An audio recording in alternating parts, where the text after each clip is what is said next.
Good morning students. बेटा आज हम पाठ 13 साहस को सलाम पढ़ेंगे, जिसमें ऐसी लड़की के बारे में, ऐसी लड़की के अदम्य साहस की गाथा है जिसने अपनी कमजोरी को ही अपनी ताकत बना कर अपना वह संकल्प पूरा किया, जिसका सब उपहास उड़ाते थे कि हमें अपनी कमजोरी को से दुखी नहीं होना चाहिए, बल्कि उसको अपनी ताकत बनानी चाहिए। जिस प्रकार से अरुणिमा सिन्हा ने अपनी कमजोरी को अपना ताकत बनाया, उसी प्रकार हम भी अपनी कमजोरी को अपनी ताकत बना सकते हैं। यह पाठ हमें खुद पर विश्वास, दृढ़ इच्छा शक्ति और अपने लक्ष्य के प्रति समर्पण भावना की प्रेरणा देता है कि किस प्रकार से उन्होंने अपना साहस न खोते हुए भी उन्होंने क्या किया, एक एवरेस्ट की ऊंची चोटी पर, विकलांग होते हुए भी एवरेस्ट की ऊंची चोटी पर वह पहुंच गई। आओ बेटा इसके बारे में पढ़ें। वर्ष 2015 में मैं राष्ट्र भवन सुसज्जित अशोक कक्ष में बैठी। पूरा हाल देश के गणमान्य विशिष्ट अतिथियों से भरा है। उद्घोषक ने देश के चौथे सर्वोच्च सम्मान पद्मश्री के लिए मेरा नाम पुकारा तो मेरी तंद्रा भंग हुई।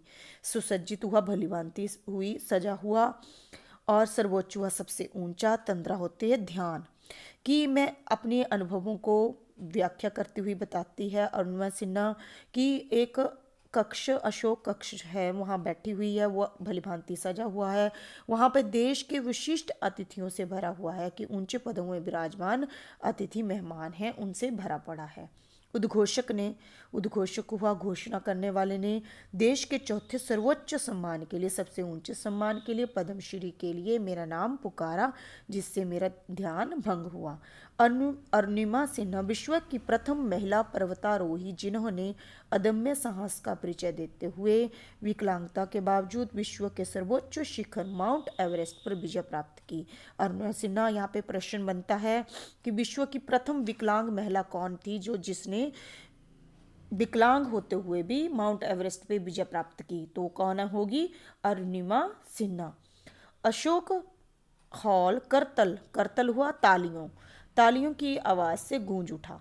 मैं माननीय राष्ट्रपति जी से पद्मश्री प्राप्त कर रही हूँ, पर मैं स्वयं को रेल की पटरियों में पड़ा पाती हूँ।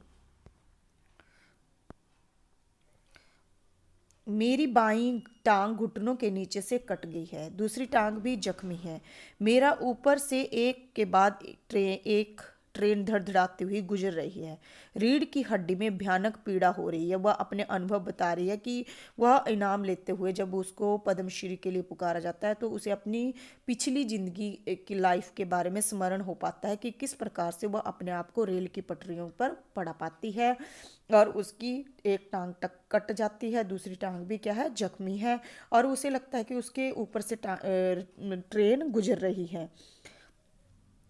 मेरे मस्तिष्क में सारी घटनाएं किसी फिल्म की रील की तरह आ जा रही थी कि फिल्म की जैसे फिल्म चलती है उसी प्रकार वो सारी घटनाएं एक के बाद एक अरुणिमा सिन्हा को याद आ रही थी। 12 अप्रैल 2011 का अभागा दिन। मैं लखनऊ से पद्मावती एक्सप्रेस से दिल्ली जा रही थी। इसको अंडरलाइन कर लीजिए। 12 अप्रैल 2011 को वह लखनऊ से पद्मावती एक्सप्रेस से किस रेल से जा रही थी? वो पद्मावती एक्सप्रेस से लखनऊ से दिल्ली जा रही थी। मुझे नोएडा में फुटबॉल मैच खेलना था। रेल के सामान्य श्रेणी इस डिब्बे में अचानक कुछ लुटेरे घुस आए थे। वो जर्नल डिब्बे में बैठी हुई थी तो वहाँ पे कुछ लुटेरे घुस आए, लूट मार करने लगे। जैसे ही एक लुटेरे ने मेरी चेन और पर्स छीनने की कोशिश की, मैं उनसे भिड़ गई, उनसे लड़ पड़ी। मैं अकेली और लुटेरों का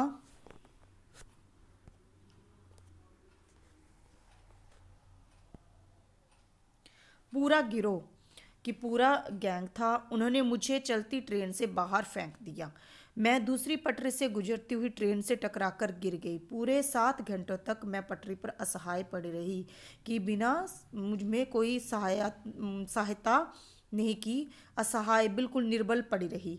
मेरा पूरा शरीर निर्जीव हो चुका था कि बिल्कुल मृत प्राय था, मरा हुआ था। पर मानसिक रूप से मैं जागृत थी कि मानसिक रूप से मैंने अपने साहस को नहीं खोया था। मुझे लगा कि एक तरह से मुझे चेतना थी, मानसिक रूप से मुझे चेतना थी, मुझे सब कुछ पता चल रहा था। मुझे लगा कि जीवन का अंत अब निकट है, कि मुझे लगा कि मैं अब नहीं बचूंगी। चूहे मेरे कटे पाँव को कुतर रहे थे, कि चूहे जो थे उनके कटे हुए पाँव को कुतर रहे थे, पर उन्हें भगाने की शक्ति मुझ में नहीं थी, कि उनके जो शरीर था, बॉडी जो थी वो काम नहीं कर रही थी। सुबह कुछ ग्रामीणों ने मुझे देखा तो मुझे अस्पताल पहुंचाया, कि वहाँ पे कुछ ग्रामीण थे, उन्होंने उनको घर अस्पताल पहुंचाया। डॉक्टरों ने मेरी जान बचाने के लिए मेरी बाईं टांग को काट कर अलग कर दिया। बरेली के स्थानीय अस्पताल से लखनऊ मेडिकल कॉलेज होते हुए अखिल भारतीय आयुर्विज्ञान संस्थान पहुंच गई थी। मुझे चारों ओर अंधेरा ही अंधेरा दिखाई दे रहा था। फुटबॉल और वॉलीबॉल का राष्ट्रीय स्तर की खिलाड़ी का एक ऐसा भयानक अंत मुझे मंजूर नहीं था। ऐसी स्थिति में बिस्तर पर पड़े मैंने एक संकल्प किया, कि एक निश्चय किया लिया दुनिया के सर्वोच्च शिखर माउंट एवरेस्ट पर अपने चरण चिन्ह अंकित करने का, कि मैं वहां पर जाऊंगी। मैंने ईश्वर से कहा, तूने मुझे विकलांग बनाया है, मैं यह चुनौती स्वीकार करती हूँ। अब यह विकलांग विश्व की सबसे ऊंची चोटी पर ही तुझे धन्यवाद देगी, कि आपका धन्यवाद करेगी, कि भगवान ने मुझे इस स्थिति में पहुंचाया है, तो मैं इस चुनौती को, जो भगवान ने मुझे चुनौती दी है, मैं उसको स्वीकार करती हूँ। इससे हमें यह सीख मिलती है कि इसी की तरह, अरुणिमा सिन्हा की तरह ही, हमें अपने साहस को नहीं खोना चाहिए, हमें हर चुनौती का डटकर सामना करना चाहिए। सच्चाई तो यह थी कि इस दुर्घटना से पहले मैंने पर्वतारोहण के बारे में कभी कल्पना भी नहीं की थी, उसके बारे में कभी सोचा भी नहीं था। जो भी मेरे संकल्प के बारे में सुनता, वही मेरा उपहास उड़ाता, मेरा मजाक उड़ाता। पर मैं अपने निश्चय पर अटल थी, कि मैं अपने निश्चय पर दृढ़ थी।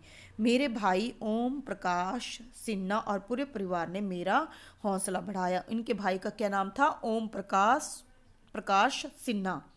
मेरे संकल्प के प्रति उनके भरोसे ने मेरा खोया हुआ आत्मविश्वास लौटा दिया। अब मेरे लिए एक एक पल अनमोल था, एक एक पल जो था, एक एक क्षण वो मूल्यवान था।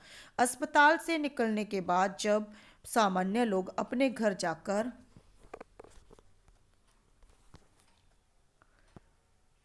जाकर आराम करना पसंद करते हैं, तब मैं अपने अधभरे जख्मों के साथ अपने सपनों को साकार करने के लिए प्रेरणा स्रोत बचेंद्री पाल के पास पहुंचने के लिए उतावली हो रही थी, कि मैं उनके पास जाने के लिए मेरा मन बेचैन था। बचेंद्री पाल ने मेरी शारीरिक दशा देखी, मेरा हौसला भी। उन्होंने मेरी पीठ थपथपाकर कहा, मुझे शाबाशी देते हुए कहा, एक दिन तुम्हारा लक्ष्य तुम्हारे कदमों में होगा, तुम्हारा हौसला माउंट एवरेस्ट से कहीं बड़ा है। बचेंद्री पाल से मिलकर मैं आत्मविश्वास से भर उठी, कि मुझ में आत्मविश्वास आ गया। मैं बिना समय गवाए उनसे पर्वतारोहण के सारे गुर सीख लेना चाहती थी। उनके मार्ग में मैंने पर्वतारोहण का मार्गदर्शन में अभ्यास शुरू कर दिया, कि वह मुझे पर्वतारोहण के अभ्यास की प्रैक्टिस करवाने लगी, कि किस प्रकार से उनके मार्गदर्शन, उन्होंने मुझे रास्ता दिखाया, तो मैंने उसके थ्रू क्या है, प्रैक्टिस करना शुरू कर दिया। प्रारंभ में मेरी शारीरिक चुनौतियों ने कई बार मुझे निराश किया। सामान्य पर्वतारोही 15 मिनट में जितनी चढ़ाई कर लेते हैं, मुझे उसमें 2 घंटे से भी अधिक समय लग जाता था। कई बार मेरे मन में हताशा भी पैदा हुई, कि निराशा भी पैदा हुई, लेकिन अंत में जीत मेरे हौसले की ही हुई। 21 मई 2013 को सुबह के 10:55 पर आखिरी वह घड़ी आ पहुंची। इस लाइन को बेटा अंडरलाइन कर लीजिए, क्वेश्चन आ सकता है कि वह घड़ी कब आई, तो आपने डेट याद रखनी है, 21 मई 2013 को। जब मेरा संकल्प साकार हो गया, मैं अरुणिमा सिन्हा एक विकलांग अपने संकल्प और दृढ़ निश्चय के बल पर दुनिया की छत पर खड़ी होकर तिरंगे का आलिंगन कर रही है। आलिंगन करना होता है गले लगाना। मैं चीख चीख कर दुनिया को बताना चाहती हूँ कि मेरे उन लुटेरों को जवाब दे दिया है, जिन्होंने मुझे एक अबला समझकर ट्रेन से बाहर फेंक दिया था। मैंने पूरे विश्व को यह दिखा दिया कि हाथ पैर कटने से कोई विकलांग नहीं होता। वास्तव में विकलांगता तो एक मनोदशा है। मैंने अपनी कमज़ोरी को अपनी शक्ति बना लिया। लक्ष्य तय करो और उसे पूरा करने के लिए जुट जाओ। अपने लक्ष्य और अपने बीच में किसी चीज़ को मत आने दो। आपका ध्यान हमेशा लक्ष्य पर होना चाहिए। बस इस बात में विश्वास रखो कि आप कुछ भी कर सकते हो।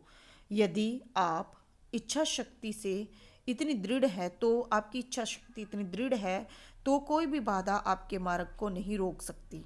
मेरा जीवन इस बात का जीवंत प्रमाण है कि ये जीता जागता सबूत है। खुद पर विश्वास, दृढ़ इच्छा शक्ति, अपने लक्ष्य के प्रति संपूर्ण समर्पण, यही सफलता का राजमार्ग है। इस मार्ग पर चलकर तो देखिए अपना स्वप्न भी साकार हो जाएगा। इससे हमें क्या सीख मिलती है कि कैसी भी परिस्थिति आए उसका हमें डटकर सामना करना चाहिए। हमें उन परिस्थितियों से डटकर अपने लक्ष्य को नहीं खोना चाहिए। हमारा जो लक्ष्य है उसको प्राप्त करने के मार्ग में जितनी भी रुकावटें आए उनका हमें डटकर सामना करना चाहिए और पूर्ण समर्पित होकर करना चाहिए। बेटा ये था आपका चैप्टर साहस को सलाम। ये आपने रीड करना है। इसमें से इम्पोर्टेंट क्वेश्चन भी बनते हैं बेटा, कुछ डेटे हैं वो याद करनी है। धन्यवाद।